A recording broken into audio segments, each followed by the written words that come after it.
on peut avoir une facilité de langage, on sait s'exprimer aujourd'hui, mais c'est mon cœur qui parle. Je dis ça pourquoi? Parce que j'ai connu l'évangile au travers de cette église. La gagne, je ne sais peut-être pas, mais c'est lui mon ancien. Ouais. Il m'a beaucoup aidé. Hein, je bénis Dieu. Je suis content de voir Josué au milieu de nous. Hein, de voir Jean-Paul. Jean-Paul est un frère précieux.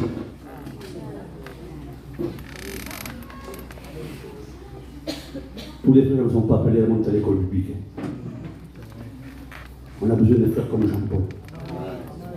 Hein, donc je ne suis pas là pour relever qui que ce soit, mais je tiens à vous encourager que c'est tellement important dans le témoignage qui est parlé de la part de Dieu.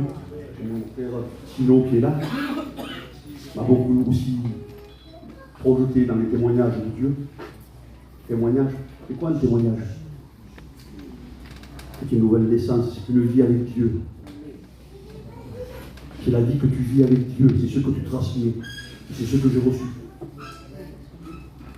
On m'a transmis ça. J'ai réussi à voir la différence entre une chrétienne et un chrétien, parce que ça se voit quand même. Hein, que je sois béni. Puis, je connais l'église, il y a le fondateur est là. Quand c'est mal, on le dit. Et quand c'est bien, il faut le dire. Ah ouais. Parce qu'on a des gens, au milieu de nous, on a des pasteurs de qualité. Donc il faut le dire. Quand c'est mal, moi je sais le dire. Hein. Quand un pasteur il fait n'importe quoi, mais il fait n'importe quoi, on ne mâche pas nos mots. Mais quand on a des frères de qualité au milieu de nous, il faut les élever aussi. Ah ouais. Et je pense que c'est important. Hein, que Dieu soit béni. Aussi, je parlerai de l'Église. Je ne suis pas là pour élever qui que ce soit ou pour passer de la pommade. Ce n'est pas dans mes habitudes. Mais vous savez que Paul pouvait le vivre, votre foi est arrivée jusqu'à nous.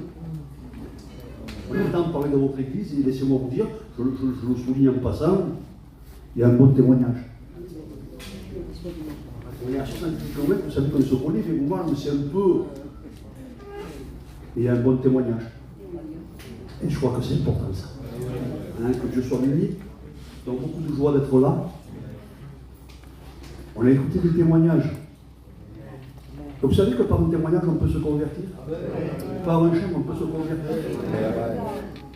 Bien sûr, la parole est celle qui est comme un marteau, qui brise le roi. La gagne, tu sais quoi? Je vous ouvre mon cœur. Dans ce que j'ai entendu avec les jeunes témoignages qu'il y a eu là. Moi, je suis par terre. Qu'est-ce que vous voulez? Un ange qui descend? Vous voulez de voir l'un des plus grands témoignages, c'est ça ce soir. C'est la nouvelle naissance. On voudrait voir un mort qui ressuscite. Un paralytique qui marche. Si je vous pose la question, sûrement vous l'avez expérimenté parce que je sais que Dieu répond. Dieu a exaucé vos prières. Vous l'avez demandé et ce n'est pas pour autant que vous êtes venu à l'évangile. Hein. Vous êtes resté tout le temps dans la même position. Le frère il disait, je me lève, j'avais honte, quelle lâche. Vous imaginez, honte de Jésus. Se lever pour lui, c'est une honneur. Et on lâche de ce qu'on fait plutôt. Mais se lever pour lui.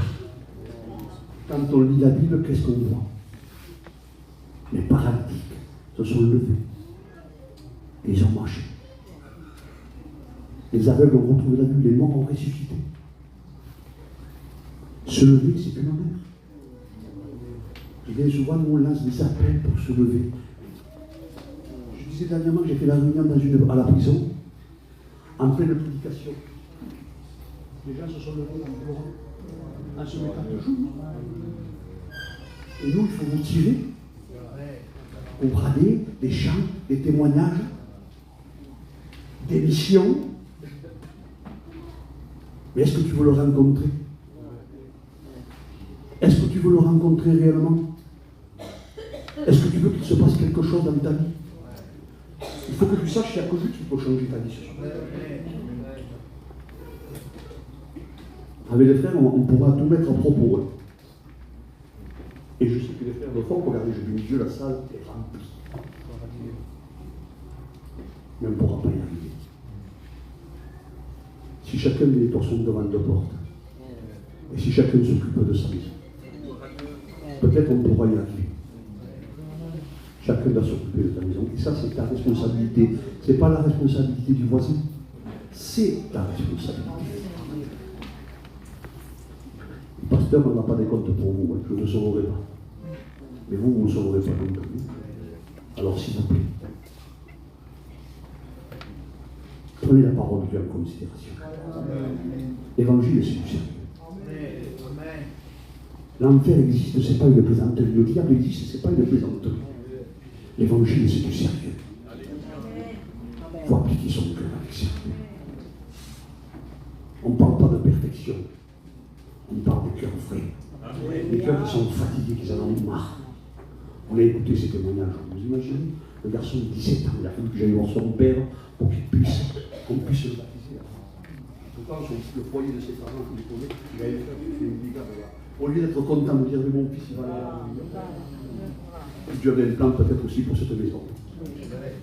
Donc, je le crois. On va faire une lecture courte, puis on va se laisser conduire. Ça se trouve dans Luc 16, chapitre 14. C'est Jésus qui parle, donc si c'est lui qui parle, on peut rien dire. On le dit ensemble ce soir, il y en a pas. En vérité, il y en a. Jésus leur dit, vous cherchez à paraître juste devant les hommes, mais Dieu connaît vos cœurs. Car ce qui est élevé parmi les hommes est une abomination devant Dieu. Il vaut mieux avoir affaire aux hommes que d'avoir affaire à Dieu. Alors, ce soir, je voudrais que nous puissions réaliser la grâce que Dieu nous fait ce soir, de pouvoir témoigner, chanter. Est-ce que tu sais que ce soir, si tu es là, c'est une grâce que Dieu te fait? C'est une grâce. Dieu est au contrôle de tout. Tu n'as pas été parachuté par hasard ici. C'est lui qui t'a réveillé ce matin, il t'a attiré dans ce lieu. L'importance de parler de Jésus. Mais on est obligé d'en parler. Le salaire que paye le péché. Le salaire que paye le péché. Parce que le salaire du péché, c'est la mort. Mais le don gratuit de Dieu, c'est la vie. Amen. Laisse-moi te dire que tôt ou tard, tu passeras à la caisse. Vous savez, bien souvent, c'est dommage que les gens ne prennent pas la considération, parce qu'en réalité, l'obéissance vaut mieux que tous les sacrifices. Quelqu'un, tu peux me dire, je crois en Dieu, je chante, je t'aime. Non, non. Quelqu'un qui croit en Dieu, c'est quelqu'un qui obéit à Dieu. Nous, on dit c'est un inconverti. Non, un inconverti, vous savez ce que c'est? Un inconverti, c'est quelqu'un qui ne croit pas en Dieu. Et il fait ce qu'il veut. Mais sachant une chose ce soir, ne te borne pas simplement à écouter. Ce que tu vas semer, je te le promets, tu vas le récolter. Dernier moment, je vous ai dit que tout est au courant de tout, on est au courant de tout, on sait ce qui se passe. 3 semaines, à peu près 20 jours, je parlais avec un garçon de chez nous, et je lui expliquais un peu, je lui dis, écoute-moi, tu as fait assez de bêtises maintenant, tu vois bien, ta vie, comment elle est ta vie, angoisse, soucis, problèmes, tracas dans ta famille. Je suis venu un peu à la réunion, bon, je l'ai exhorté de la part de Dieu. Et je sentais que ce jour-là, c'était conduit par Dieu. Mais il n'a pas pris en considération la parole de Dieu. Aujourd'hui, il y a 2 jours de ça, vous avez vu qu'il s'est passé une dispute sur Fibronne. Des coups de feu ont été donnés. 3 coups est parti. Bon, malheureusement, il y a eu des blessés, pas de mort, heureusement. Voilà, la police sont venus les chercher. Alors, pourquoi attendre de passer par un problème pour venir à la réunion? Il y a des gens qui attendent d'aller en prison. Ce soir, tu as un sanctuaire, tu as tout pour donner ton cœur à Dieu. Tu es béni de la part de Dieu, tu ne le sais même pas. Tu as tout pour aller bien. Et tu attends de passer par un problème. J'ai entendu des gens dire, j'étais dans le coma, Dieu m'a parlé. J'ai envie d'applaudir. Tu attends d'être dans un coma pour que Dieu te parle. Est-ce que ce soir il ne va pas te parler?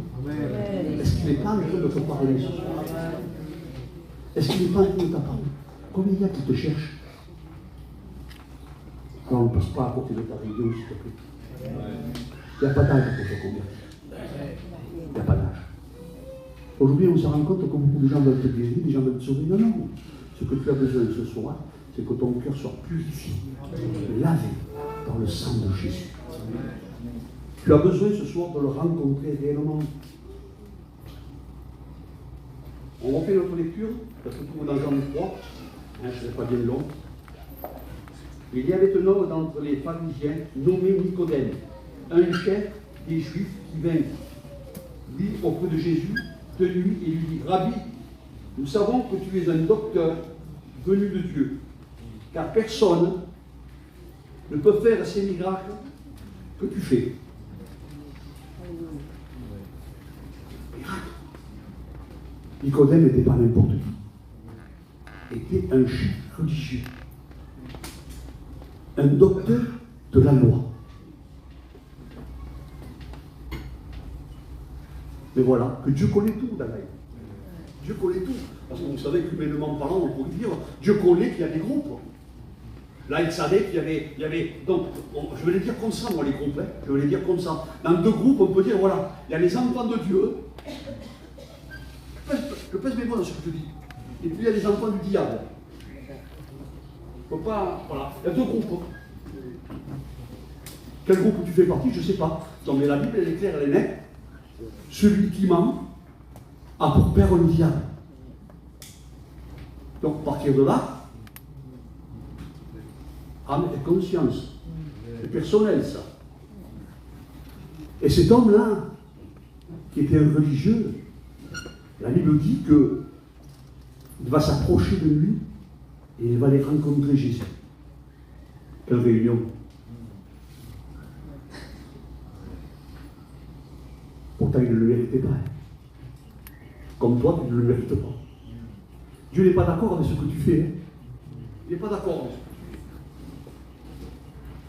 fais. Mais il t'aime. Il t'aime et tu as de la valeur à ses yeux. Cet homme va se présenter devant Jésus et il lui dit: tu es le fils de Dieu. Et il va s'adresser à Nicodème. Et Nicodème, le Seigneur va parler avec lui, il va avoir une conversation. C'est important d'avoir une conversation avec le Seigneur. Tu n'as pas besoin d'avoir une conversation avec un pasteur ou qui que ce soit. Je te le promets que ce soir, tu vas avoir une conversation avec lui. Parce qu'il n'est pas bien loin. Hein. Il est juste à côté de toi. Et je te promets que tu peux le sentir. L'évangile, ce n'est pas une contenue, c'est une réalité. On a écouté des témoignages ce soir. 20 ans, 17 ans, 23 ans. Changement de vie, transformation de vie.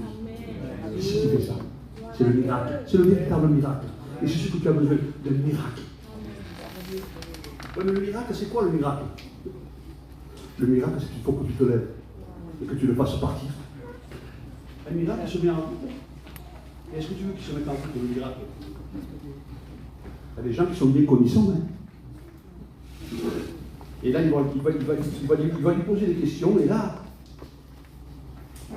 Jésus va lui dire: écoute-moi, Nicodème. Ce qui est né de la chair est chair.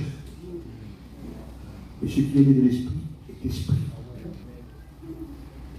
Et Nicodème ne va pas comprendre. Comment? Nicodème, écoute-moi. Écoute bien ce que je veux te dire. Tu es né d'un père et tu es né d'une mère. Tu as une famille, c'est pas mal.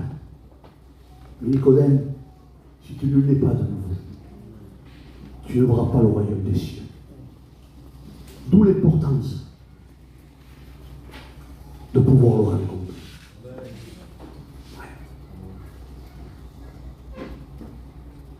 C'est bien de venir à la réunion. Il faut. On parle de nouvelle naissance, donc là je ne parle pas de n'importe qui, je parle là de quelqu'un qui était un pharisien, qui connaissait la Bible, il connaissait la loi, il connaissait tout. Il donnait leur dîme. Ça passait des heures dans la prière. Et la Bible me dit qu'il était perdu. Un chant, tu peux chanter, tu peux témoigner, tu peux mettre dans le pouvoir, tu peux faire ce que tu veux. Ça ne changera rien. Ce qu'il a besoin, c'est une rencontre. C'est quoi cette rencontre? Une rencontre avec le Seigneur, c'est une histoire d'amour. Amen. Faut beaucoup aimer la gagne. Que c'est dur, que c'est difficile l'évangile, comment on doit faire? Plus de pension, plus rien. Faut beaucoup aimer. Quand on aime, on supporte. Quand on aime, on croit. Ça, c'est l'amour qui vient du ciel. C'est pas l'amour qui vient du monde.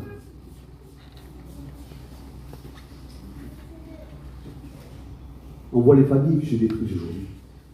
Il y a cet amour filial. Et je parlais avec les frères, je me disais, quelqu'un a un foyer, il peut être gentil, mais c'est un foyer qui n'a pas Dieu, est considéré comme une bête. Tu ne sais pas de quoi tu es capable de faire.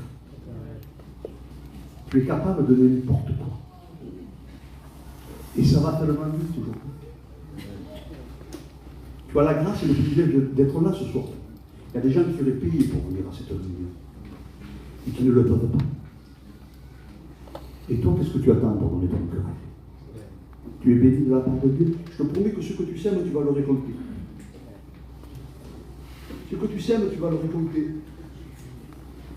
Pensez, je vais faire une parenthèse ici.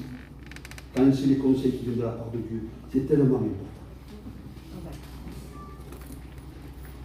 Dans la Genèse 2, 17, au commencement, quand Dieu avait établi Adam et Ève, il les avait placés dans un jardin.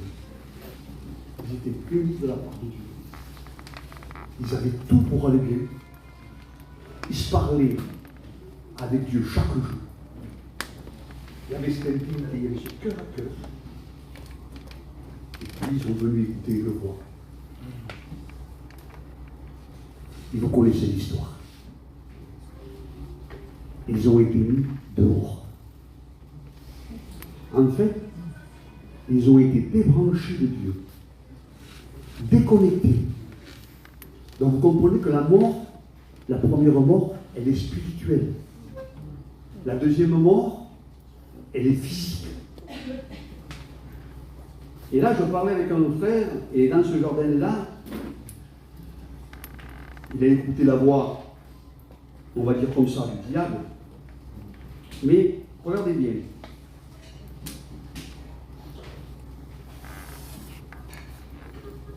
J'ai trouvé un verset où Dieu parlait, et puis à un moment donné, ça m'a fait réfléchir. Le verset n'était plus le même, parce qu'il était en hébreu. L'hébreu était différent. Il lui dit, le jour où tu en mangeras, tu mourras certainement. Donc ce qu'ils ont fait, ils ont mangé, mais ils n'ont pas compris que la première mort était physique, était spirituelle. Mais le texte, réellement, il est comme ça. Il dit, le jour où tu en mangeras, tu mourras. En mourant, tu mourras. Le texte dit comme ça. En mourant, tu mourras. C'est-à-dire, il y a eu une première mort, mais derrière la première mort qui était spirituelle, il y a un processus de suite qui s'est enclenché. Qu'on pense échapper, regardez bien Adam. Adam est mort en 930 ans. Le processus était enclenché. Ne pense pas t'en tirer en disant maintenant je suis bien, je suis tranquille. Non, c'est très bien. Non. Dans la mesure où tu es déconnecté de lui, le processus s'est enclenché pour la deuxième mort. Là, je vous parle que de mort, sachant qu'il y en a 3 morts. Il y a une mort qui est éternelle. Alors ce soir, il est important pour toi que tu puisses le rencontrer réellement. Nicodème était le docteur qui vient de Dieu. Il avait une connaissance. Et moi, souvent, je lis les Juifs. Quand je pensais à l'Égypte. Rempli d'orgueil. Rempli d'orgueil. Pourtant, lui, pouvait prétendre à quelque chose. Mais il avait compris. Il avait compris que il est venu dans la nuit, ça devait le travailler. Comme Dieu fait en ce moment, je sais que Dieu travaille ton cœur. Je sais que Dieu travaille ton cœur. Que tu es dans une position où encore tu flottes. Mais qu'est-ce qu'il dit? Il s'est levé dans la nuit parce qu'il était le chef quand même. Il avait un groupe avec lui. Et le groupe avec qui il était n'aimait pas Jésus, était contre Jésus. Et malgré ça, il a été Josué. Et c'est ce que tu as besoin ce soir. Réellement. Tu as besoin que tu écoutes ton cœur. Que tu puisses le rencontrer réellement ce soir. Une réelle rencontre. Être né de nouveau, ce n'est pas rien. Ça se reconnaît. Il nous a tellement aimé, lui, tellement pardonné, que nous, on a du mal à pardonner.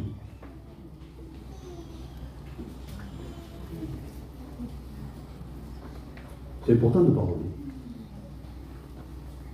Donc pour pardonner, il faut être né de nouveau. Ça me fait penser à l'histoire de l'apôtre Paul, et ça m'avait, un petit verset de là, ça m'avait béni. Quand le Seigneur s'adresse à Ananias, vous connaissez l'histoire de Paul, une lumière va descendre du ciel, une réelle rencontre, et puis qu'il y avait une connaissance pas possible, un savoir-faire pas possible, qui est élevé au pied du Gamaël. Après, on comprend mieux le texte quand il dit « Je regarde ce monde comme de la boue, m'approcher de toi, c'est mon bien, Seigneur. Mourir, pour moi, c'est vivre. » Paul l'avait compris parce qu'il était là, à partir de là, il était né de nouveau.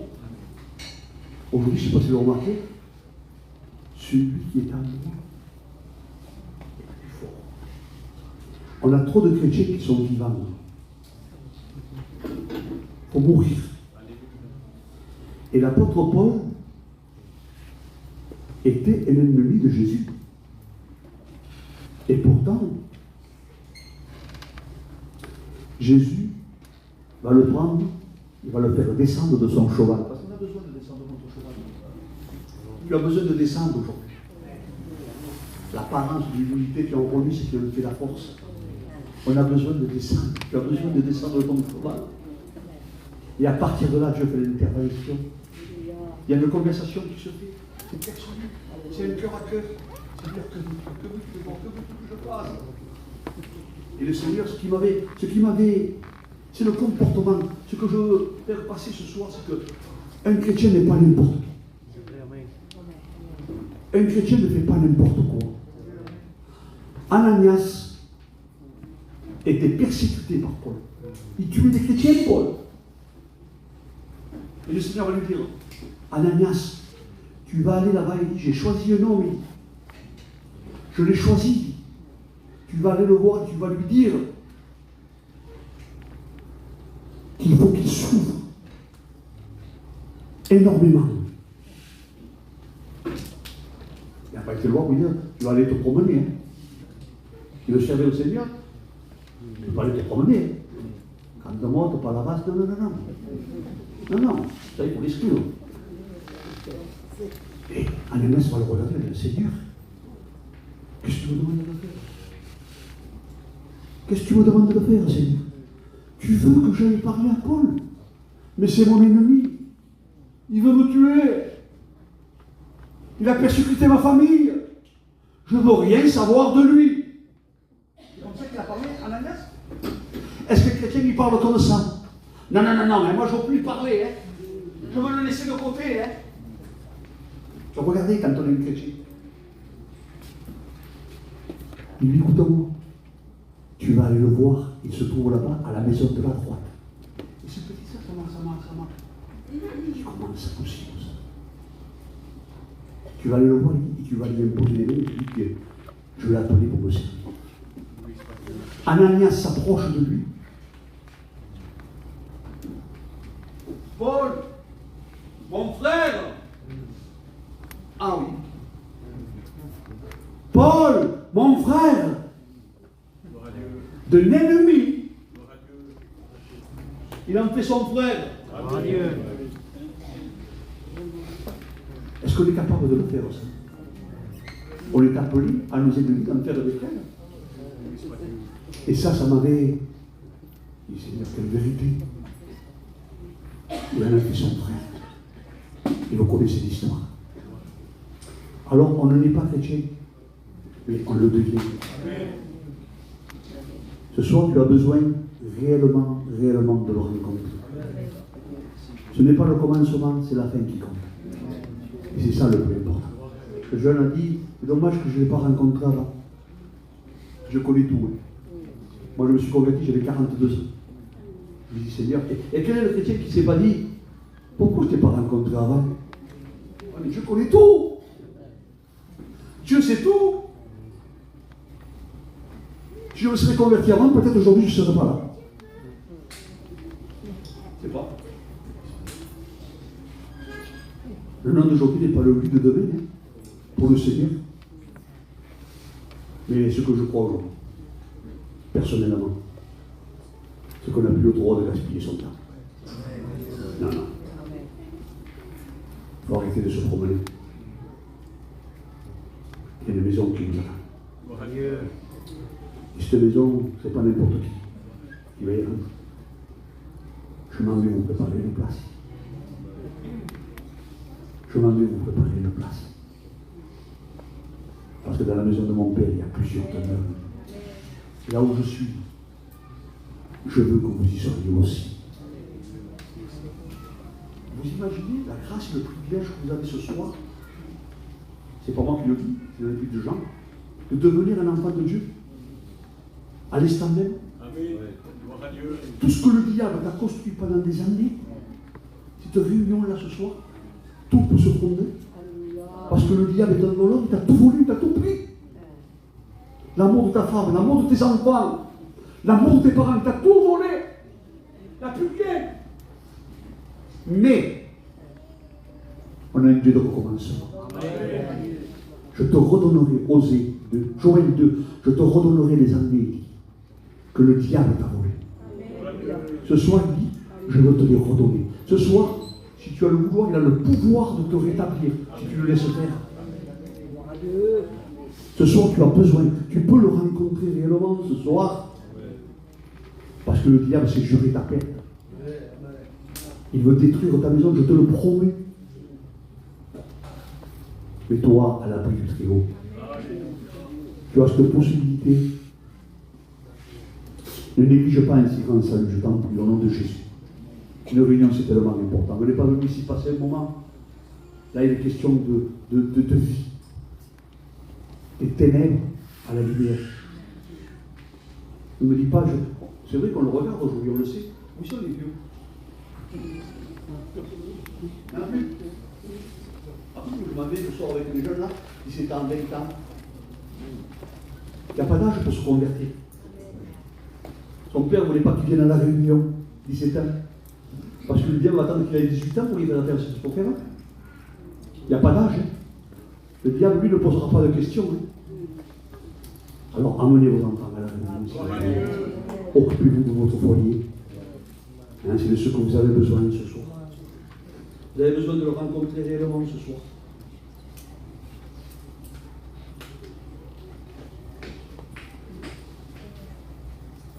Jésus s'adressait à des religieux. Et on est tous des religieux. On est tous des religieux. On est à l'église. On ne manque pas une réunion. On chante les cantiques. Vous savez, aujourd'hui, on avait un peu différencier un chrétien. Avec les convertis, moi je vois l'église de Jésus ce soir. Et la grâce et le privilège de devenir un enfant de Dieu. Ce soir, à l'instant même, tu peux le devenir.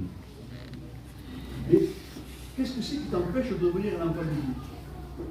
Vous simplement, c'est de te lever pour lui et t'afficher publiquement. Publiquement, de t'afficher pour lui. Tu as besoin ce soir. Tu as besoin de le rencontrer réellement, je te le promets. Jeune fille, jeune garçon, bâtis ta maison sur le roc. Je te le promets. N'attends pas que la maison s'effondre. Ça sera peut-être trop tard. Mais ce soir, tu as la solution. Je crois qu'il est important que tu puisses le rencontrer ce soir. Alors, ce n'est pas un porte-parole, je n'ai pas plus loin. Tu vas aller écouter des messages. Tu vas l'écouter. Tu vas écouter des bons orateurs. L'émission est là. Rien contre les bons orateurs. Mais est-ce que ça t'a changé? Non. Je rencontre le Seigneur, moi, en sortant d'une boîte de nuit, en rentrant chez moi, à 4 h du matin. J'en pouvais plus. Je me suis senti malade. Oui, il faut se sentir malade. C'est une hôpital. Il faut que tu te sentes malade. Je ne suis pas venu pour les bien portants. Je suis venu pour les malades. J'avais besoin. J'ai crié. J'en pouvais plus. Et pourtant, comment ça va? Tout va bien. Oui, tout le temps, tout va bien. Hein? Et c'est le soir, quand on rentre chez soi, quand on est tout seul, qu'on n'en peut plus. Entre moi et toi. Le soir, j'en peux plus. Quand est-ce que ça va s'arrêter? Je ne le supporte plus. Je la supporte plus. Ça fait rire, hein? Mais c'est comme ça. J'ai dit, t'en peux plus. Angoisse, cachée, souci.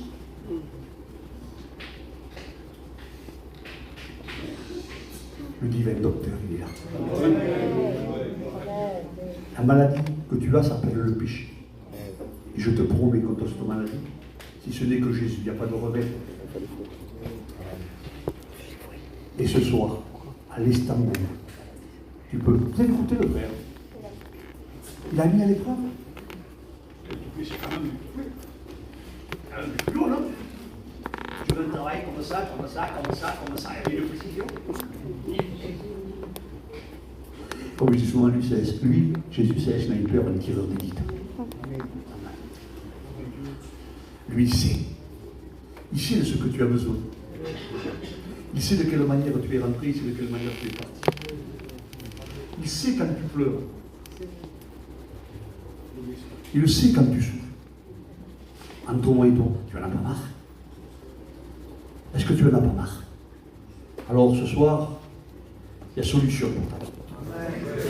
Il y a solution. On va incliner les fronts.